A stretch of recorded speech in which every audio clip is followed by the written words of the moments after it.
Sono trascorsi 5 anni dall'alluvione. Il 1° novembre 2010 il Veneto sprofonda nell'emergenza. L'acqua sgretola gli argini ed entra nelle case. Tutto ha inizio nella frazione di Pradibotte a Saletto di Montagnana, dove si rompe l'argine del Frassine. Il paese è tagliato a metà. Centinaia le famiglie evacuate che passano la notte nella palestra comunale.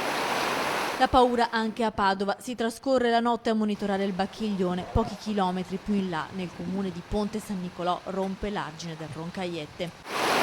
Questo è il punto critico a Padova. Siamo a Casal Serugo, come potete vedere alle mie spalle il Bacchiglione ha rotto l'argine. Il 2 novembre 2010 il presidente del Veneto Luca Zaia dichiara lo stato di crisi. Casal Serugo e Ponte San Nicolò sono sommersi da acqua e fango. Colleghiamoci di nuovo con Casal Serugo, Ferdinando Varino. Sindaco, le rubiamo un secondo, qual è l'ultima novità allora? No, l'ultima novità, sono andata a verificare anche la situazione della frazione che noi abbiamo di Ronchi, anche lì l'acqua incomincia ad invadere le strade.